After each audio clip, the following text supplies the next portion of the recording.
Hi guys, Casper MMA here, and today we're back with another UFC predictions video on the channel. Today giving my predictions for UFC 324 Gaethje versus Pimblett. Now, we're finally back with MMA. It's been way too long. I haven't uploaded on this channel since the UFC 323, which was like over a month ago, I think. It's been way too long without MMA, but I'm happy to be back now. And it's a pretty good card, of course, with Paddy Pimblett headlining, and I'm looking forward to diving into my picks today. But before I get into it, make sure you guys are you around here and you're enjoying this content, you go down below and hit that subscribe button. It's free and it's really appreciated. So there is 13 fights on this week's card, and we kick things off with the first prelim of Ty Miller versus Adam Fugitt. Now, Ty Miller, 6-0, American man, 25 years of age, just came from the LFA, won the Contender Series last year in August, got a decision win over Jimmy Drago.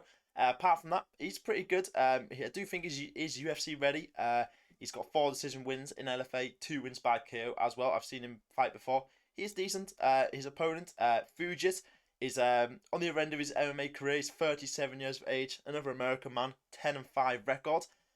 Lost his last fight, got KO'd in round number 1 by Dulatov. But overall, his UFC career is nothing special. He's like win-loss, win-loss. He's 2-3 in total. Was also in the LFA as well. Before that, went 1-1. So, you know what? He's not the best fighter in the world. He's just a bog standard UFC welterweight or whatever. But I think that Ty Miller is going to win this. He's probably going to win by decision, but since Fugitt did get knocked out in his last fight, I'm going to back Ty Miller to find the knockout. Now we move up the card where Ricky Turcios versus Cameron Smotherman. Now Turcios is a 12-5 American man, 32 years of age. He's also 2-3 in the UFC, like Fugitt was, but he's on a 2-fight losing streak in the minute. Lost to Rosas Jr., Bernardo Sapage, who are both pretty good fighters to be fair, but he doesn't have that great wins in the UFC to be fair. He's got 2 split decision wins over Natividad and Hierstan. So he did win the Ultimate Fighter to be fair, but overall I just don't think his UFC career is that impressive. I'm not that impressed by him to be fair, but his opponent, Smotherman, is a 12-6 American fighter, 28 years of age. Isn't that much greater, to be honest, as a fighter. I mean, he's lost his 2 fights.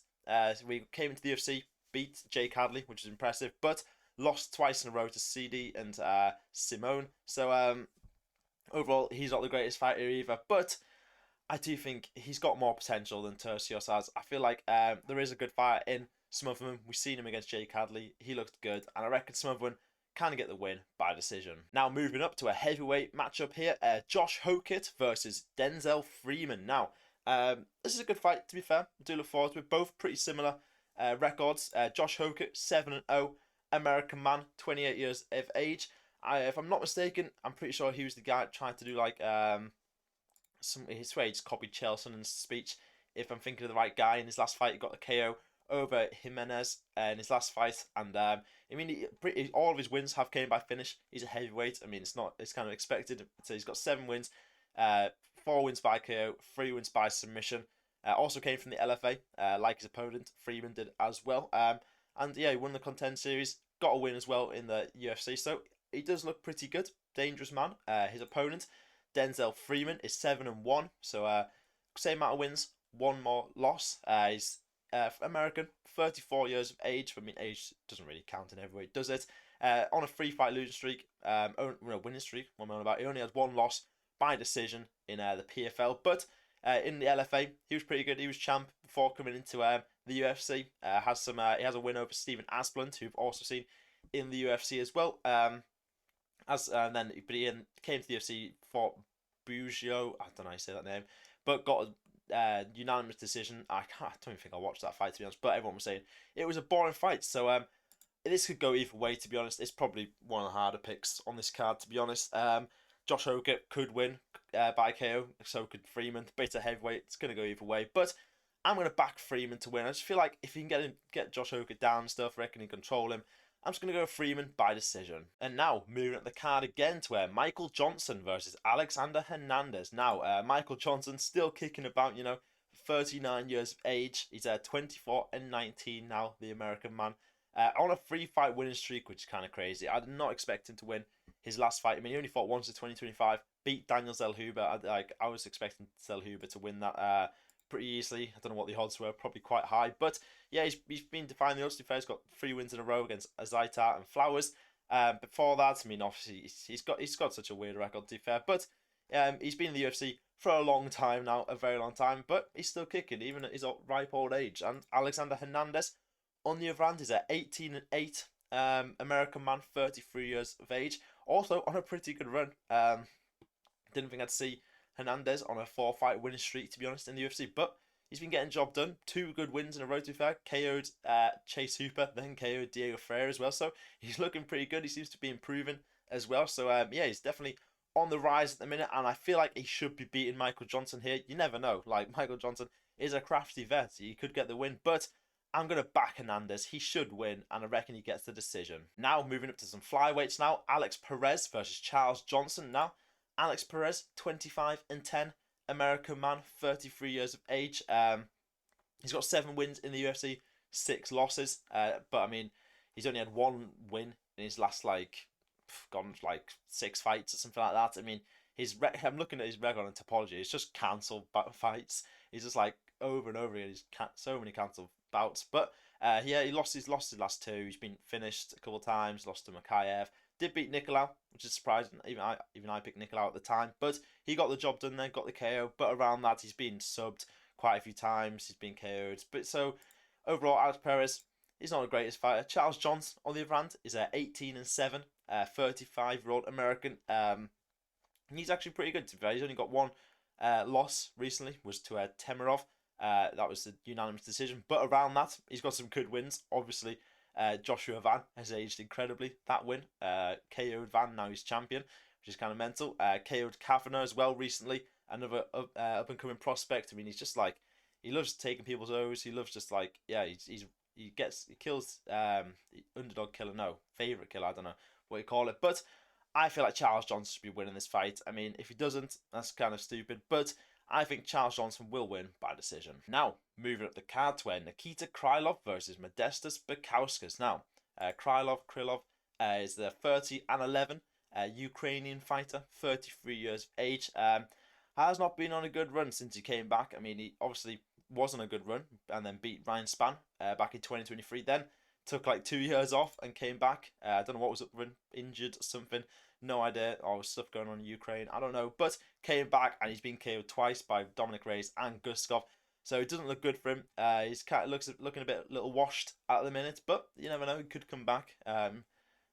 Taking a little bit time off over Christmas and that. But his opponent, Bukauskas, the Lithuanian man, 19-6 record, 31 years of age. I mean, he's on a really good run at the minute. I mean, he's only 1 loss in the UFC. Well, in this run in the UFC was to Petrino, lost by KO. But around that, he's got some good wins. I mean, he's just KO'd Paul Craig, had a split decision win over Kutalaba, but had two wins by finish before that as well. So I think he's just improving. He's getting better. He's looking good as well. So I feel like just by momentum and stuff and coming into this fight, I think Bukauskas will win.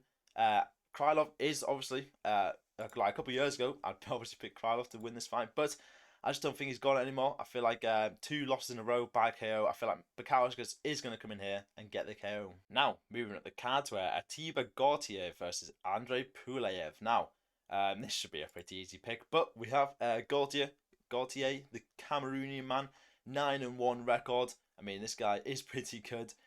He's just KO'd everybody in 3 KOs in a row in the UFC.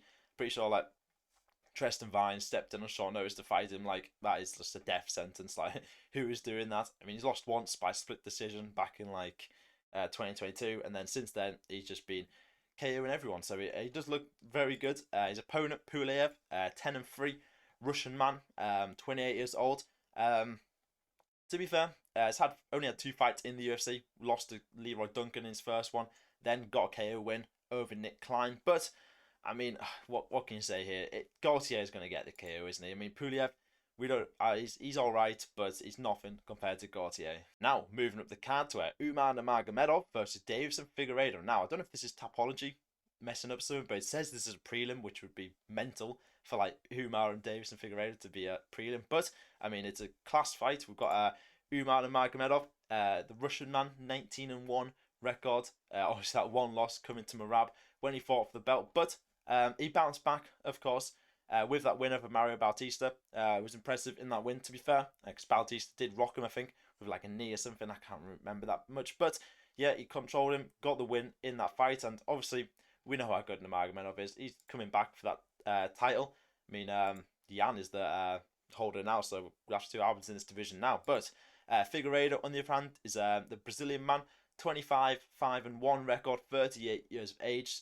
Still kicking, you know. Got a win over Montel Jackson by split decision in the last fight. I was really drunk, I think, when I watched that fight, because in my head I was thinking, oh, Jackson's easily won this, and then I opened, and then he lost a split decision, so I was thinking robbery. Then I opened Twitter and everyone's like saying like, how is this a split decision or something. I don't know. I must have been drunk when watching that fight, but obviously Figueiredo moved up a division, was going pretty good for him. Was getting some wins, but then lost to Jan, lost to Sandhagen, and then he's got a win again. So he's fighting Umar, and it should be a good fight, but obviously Umar's going to win, isn't he? Like, if Figueiredo manages to pull this one out, that'll be class, but I think Umar wins by decision. Now, moving up to the main card now, we have Arnold Allen versus Jean Silva. Now, our first Englishman on the card out of two. Arnold Allen, gotta love him, 20-3. 31 years of age, our highly autistic English brother. I mean, he's only got two losses recently in the UFC. Well, in total in the UFC. One to Max Holloway, one to Evloev. I mean, that wasn't even the robbery against Evloev, really. Like, because wasn't his like arm down or something? Like, it was an illegal strike, but it was ruled illegal or something. That was bullshit. But he came back with a win against Gaethje in his last fight, and obviously, we know how good Arnold Allen is. He's got some good wins. KO'd Dan Hooker. Got the KO win over Qatar as well. And yeah, I think Arnold Allen is a very good fighter. Jean Silva, on the other hand, we all know how good Jean Silva is as well. Brazilian man, 16-3 record, 29 years of age. Obviously coming off that fight against Diego Lopez, which was kind of mental. Didn't expect Lopez to win. Well, especially winning that fashion as well. Spinning back elbows. Crazy. But obviously, he was just KOing people left, right, and centre. Got the submission win against Bryce Mitchell as well. And yeah, I just think G Silva is very good. But I don't think he's a match for Arnold Allen, to be honest. I mean, maybe he will be. Maybe I'll be proved wrong. But I just feel like Arnold Allen is a very good featherweight. Jean Silva is obviously good, but that's quite a big setback, getting KO'd by Lopez. I feel like a lot of the fighting nerds have been like pushed back a bit. Have they all lost now or something? I'm not sure, something like that. I think they all they've all had a setback, and I just don't know. I don't know if it'll be the same. So I'm gonna back Arnold Allen to win by decision. And now moving up to our one and only women's fight on the card. Get in, only one women's fight. It's crazy. But we have Natalia Silva versus Rose Namajunas. Now, Natalia Silva, very good woman. She's a very good fighter. Brazilian woman, 19-5 record, 28 years of age. On a great run. She's undefeated in the UFC so far, with some good wins over like Grasso in the last fight, Andrade, and yes, overall, I don't think she looks really good. 7-0 in the UFC. Got wins by submission. She got KO as well. I mean, she's just like, yeah, a very good fighter. Her opponent, Rose Namajunas, is also a very good fighter. 14-7 record. American woman, and 33 years of age. I mean, we obviously know how good she was when she had the title and stuff, but she lost to Branchfield back in 2024. Got a win last year against Miranda Maverick, but who hasn't got a win over Miranda Maverick really? Beat Tracy Cortez as well. I just feel like at the minute with Natalia Silva running stuff, I feel like she is the better fighter here, and I feel like Silva is going to win this one by decision. And now moving up the card to another heavyweight fight: Waldo Cortes-Acosta versus Derrick Lewis. Now, big fight. Very much looking forward to this one. We've got to love the heavyweight matchups. We have the Dominican Republic man, Cortes-Acosta, 16-2 record, 34 years of age. Good win against Shamil Gaziev in his last fight. Got the KO in round number 1. Pretty impressive, to be fair. KO Delija as well in round number 1 with that really weird fight where he got like eye poked or something. I don't know what was going on, and then fought through it. But his only loss recently was to Sergey Pavlovich, and that was a decision loss. But around that, he's a pretty good fighter. I mean, he's definitely one to watch at heavyweight. Obviously, like, he's should be like nowhere near the like title picture, because like, but there is no one else really, because like Tom Aspinall would destroy him, but there's going to be no one else to fight. So if he gets another win here, he's putting himself in the picture. But Derrick Lewis, his opponent, 29-12 record, American man, 40 years of age now, but I mean, he's got 2 wins in a row in his last 2 fights. I mean, they're just putting him against anyone really, aren't they? Like who did he beat last fight? Teixeira, beat Nascimento in his last fight. Like who are these people? Just random heavyweights that's feeding to him. But he's getting the job done. Obviously had that amazing fight with Gelton Almeida. That was thrilling. But yeah, I mean, if he beats a Cortes-Acosta here, I mean, fair play to Derrick Lewis. I mean, he can. He's got the power. Obviously, like one of the hardest hitting people in the whole UFC. But a Cortes-Acosta, come on, man. You've got to be winning this fight here. 6 years younger. I just feel like, yeah, he's more athletic. I feel like Cortes-Acosta should win, and we'll go with KO. And now, moving up to the co-main event, we have Sean O'Malley versus Song Yadong. Now, Sean O'Malley, 18-3, American man, 31 years of age, hasn't fought since his 2 losses against Merab. Like, lost the title, then got an immediate rematch, got choked out by Merab. So, yeah, hasn't fought since then. Probably trying to work on improving himself to not lose again to Merab. But I mean, he might have improved in that time. Maybe worked in his wrestling. You never know. Song Yadong, the Chinese man, 22-8 record, 28 years of age. His last win was against Henry Cejudo. It was a weird technical decision. I don't know what happened in that fight. Like, it was a while ago. Didn't end after like 2 rounds, something like that. No idea. Pretty sure like he poked Cejudo in the eye, and then the fight just got called off or something in the 3rd round. So that was weird. But he lost to Petr Yan, and yeah, overall, Simone is a good fighter. Definitely one to watch in the division. Fair, only 28, so he's got a while left. But I'm just not sure if he beats Sean O'Malley or not. Obviously, like, he could do. Sean O'Malley, 2 losses in a row. Confidence might be low. Song Yadong coming up, you know, only 1 loss to Petr Yan, who's now the champion. So it's not a bad loss to have. And yeah, I feel like this could be a close one. I don't see any knockouts happening in this one, but I'm going to back O'Malley to get back on the win sheet, and I reckon he gets the decision. And now we move up to the main event, Justin Gaethje versus Paddy Pimblett. Now, for the interim lightweight belt here, because Toporia's gone off doing his own thing for a while. I don't know when he's planning on coming back, but Gaethje, obviously, the American man, 26-5 record, 37 years of age now, so he'll be retiring pretty soon. If he doesn't get this title shot, he should probably retire now, like before it's too late. Obviously got KO'd by Max Holloway at 300. Only fight since then was against Fiziev, I don't know how to say his name, but got the decision win there. And yeah, overall, he's an alright fighter, still getting wins in that at his age, but he's obviously fighting Paddy Pimblett, the Englishman, 23-3 record, 31 years of age, undefeated in the UFC. Looks pretty good. Most of his wins coming by finish. Obviously has the controversial Jared Gordon fight, took Tony Ferguson to decision in his washed state, but choked out Bobby Green, KO'd Michael Chandler. So I mean, what can you say? Paddy Pimblett, I don't think anyone's stopping him in the minute. I mean, obviously, if he fought Topuria would stop him. But Gaethje, come on, I don't think he's much of a match for Paddy Pimblett. Like, we've seen Gaethje get subbed before by Charles and Khabib. I just feel like Paddy's a much better grappler. So I'm going to back Paddy to win by submission. So there are my picks for UFC 324. Let me know down in the comments if you agree or disagree with any of my picks. And that's all for today's video. If you guys enjoyed, maybe leave a like, hit the subscribe button, and I'll see you guys next time. Goodbye.